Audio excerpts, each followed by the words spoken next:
Hey guys, welcome to this week's podcast episode for the Financial Freedom Podcast. And I'm your host, Dr. Christopher Liu. And as you know, I've always been on a quest to glean the secrets from the top 0.1%, why they live extraordinary lives. And it comes down to four categories: time freedom, financial freedom, location, and health freedom. And once I figured out that secret sauce, I went on a mission. And once I figured out that secret sauce, I went on a mission, interview those guests on the cutting edge, making a difference, getting their distinctions and insights, consolidating it and sharing it with the world on this podcast. So today I'm happy to introduce Marisa Shadrick, and she transforms ideas into a compelling and marketable message. So she's a expert in copyright. She's talks about helping entrepreneurs, business owners, thought leaders grow their influence through relationship marketing, which is a very fascinating topic. It's all about social media. And I'm happy to introduce Marisa to the show. Welcome. Thank you so much. It's a pleasure to be here, Chris. So happy to be here. I love talking to new audiences and helping out in any way. Yeah, I know we had connected through Podmatch, and tell the audience your origin story, the work you do, and we'll dive into it. Absolutely. In a nutshell, I started as a writer. And as I progressed and started writing and publishing articles, I always loved communication.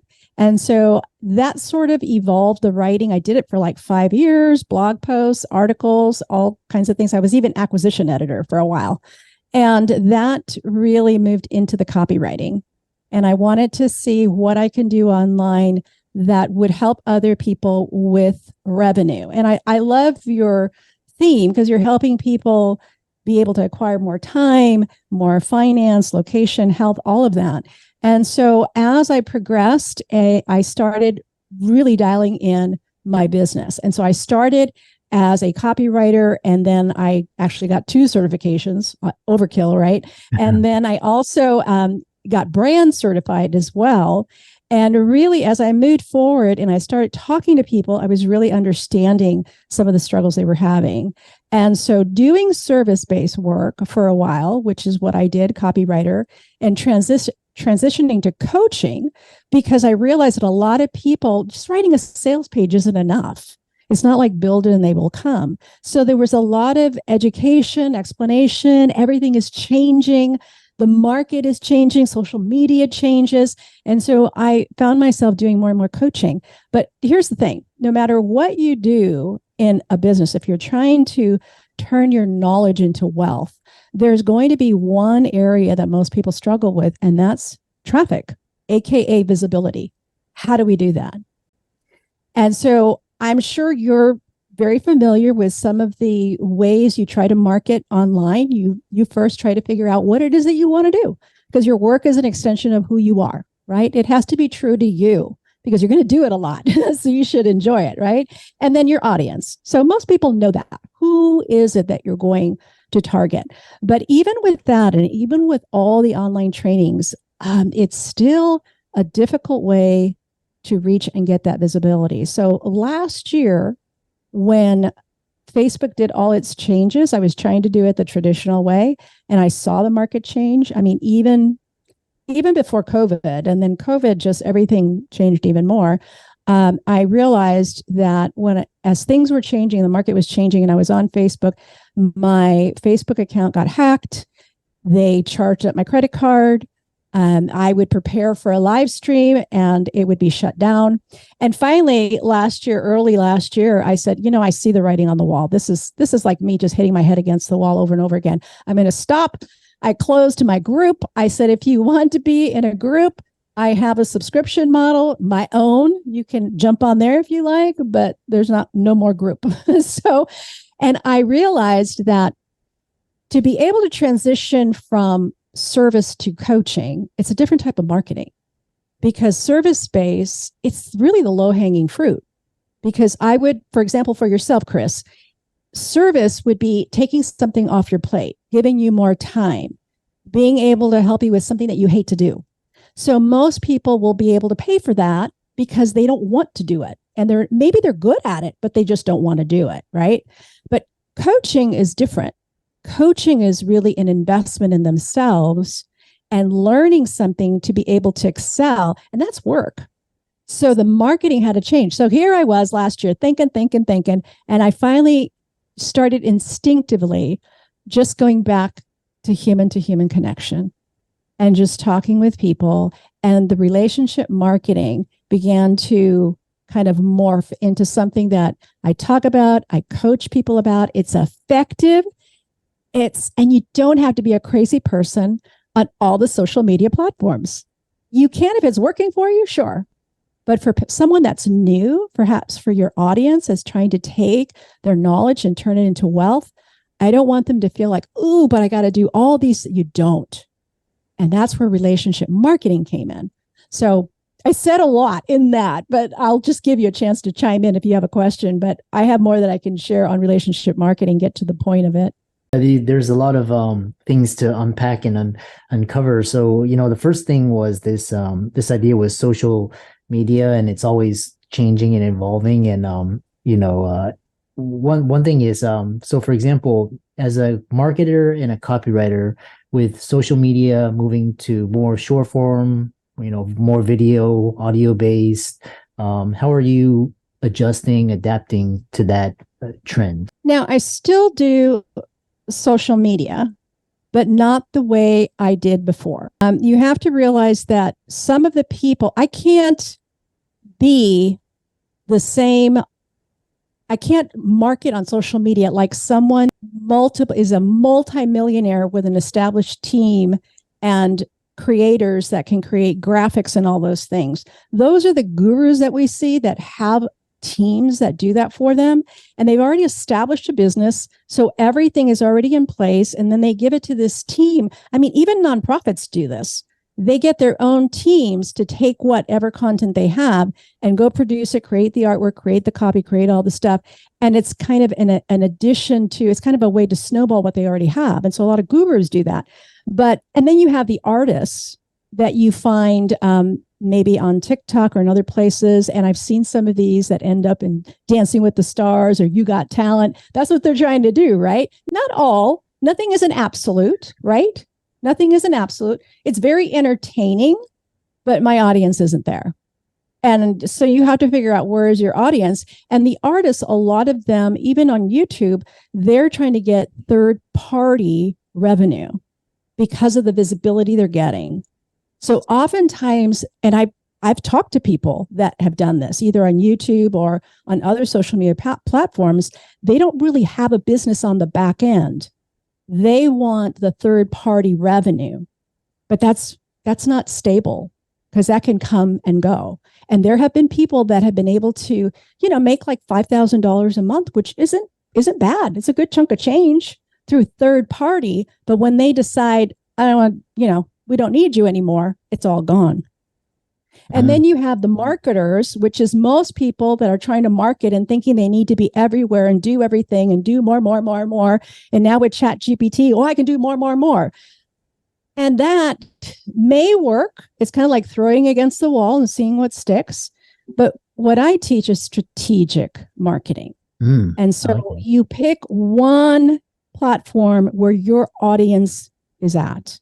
For me, it's LinkedIn, because I'm business to business. And you can repurpose some of that on other platforms if you want. But where I show up, where I have conversations, where I have touch points is on LinkedIn. That's where I am. And so I post daily on LinkedIn. And relationship marketing is really starting a conversation. It's not about transaction. It's about conversation and serving. Because every opportunity, every call that you connect with people, I just did an outreach just Friday, just reaching out to people on LinkedIn. But the only reason I could message them is because I already created some touch points with them. I've already served them in a way that they trust me. I have to earn that trust. And by the second or third time, I can book a call with them, begin to talk to them. And it's not always for a sale. Sometimes you find great referral partners, affiliate partners, collaborators. You can even give them a free resource that you have. It's just a great way to be able to connect. And for many people that are trying to create a business out of all the knowledge that they have, it's a great way to be on a podcast. So when you're strategic, you connect with people that can either be a collaborator, perhaps also a prospect that could be a client, or maybe someone that has a podcast whose audience is very aligned with what you do. And so the opportunities are not just for a sale. That's very transactional. But it's a wonderful conversation that you can have with people in 30 minutes and get to know them and see how you can support each other. And then when you do post, they share those posts. And it's a self-marketing system, like a flywheel effect that keeps going, and it serves everyone. And so really it's come down to, people are so tired of the pitchy stuff, especially during the holidays. All the emails you get in your inbox, they all sound the same.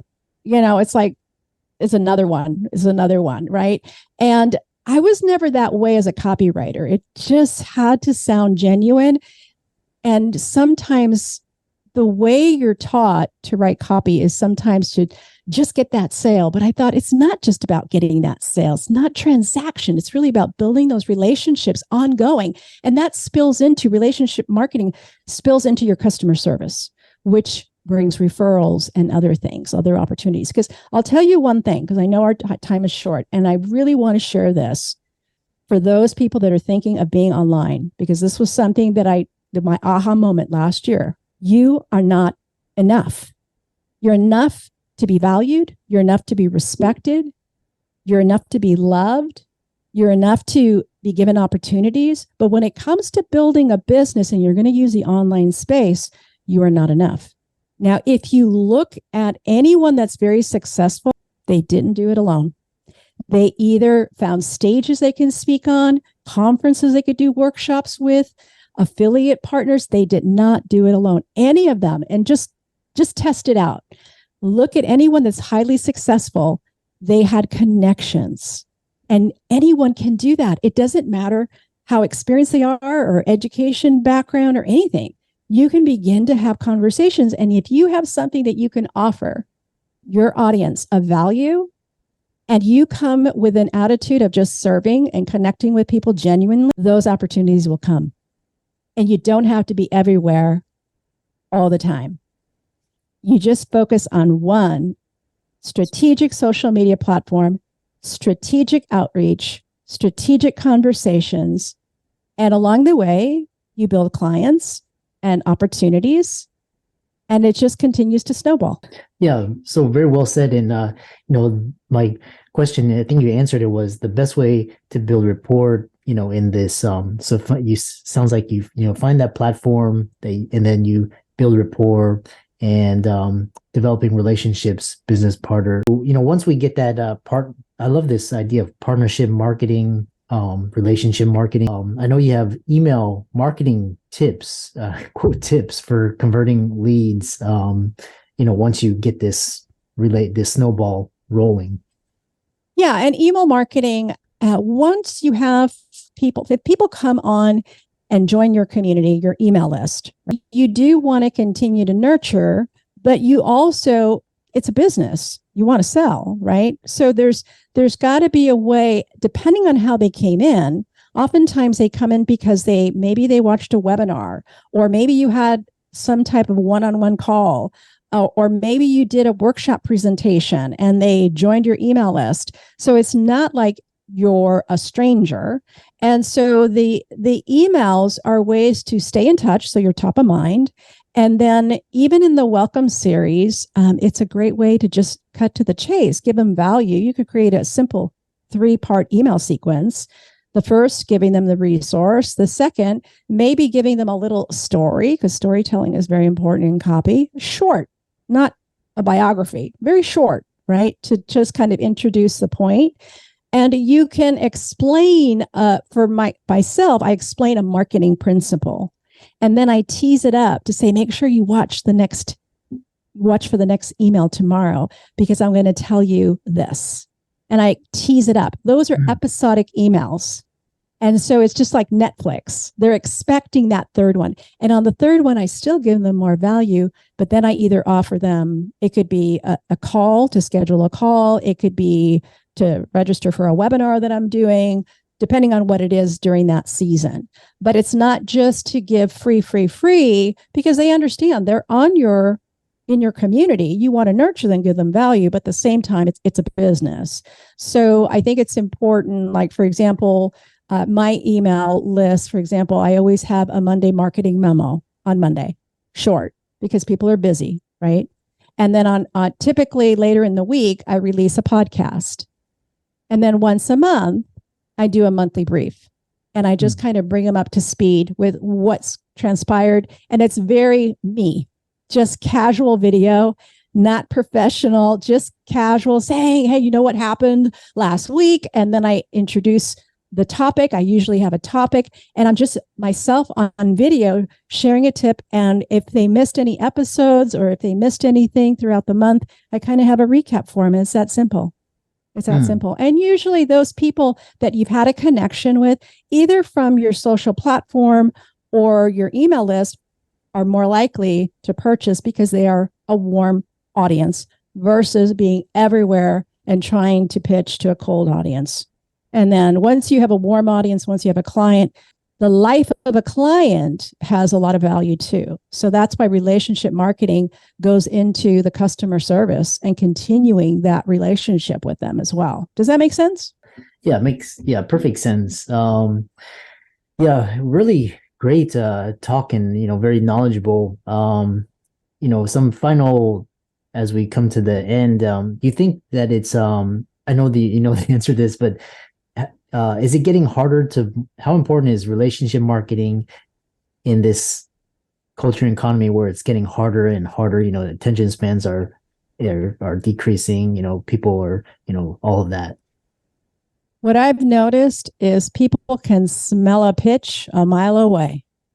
So I think we need to, just like, and this, just as we try to set ourselves apart, what makes you different? Why you? If there's hundreds of copywriters, why you? You have to differentiate yourself. And I think the market is ready for something. And I think COVID did this because people were working from home, and there's a lot of corporations that are letting go employees, and a lot of people that are leaving, saying, you know what? There's more to life, right? What is success? Success is not a destination, and it's not your identity.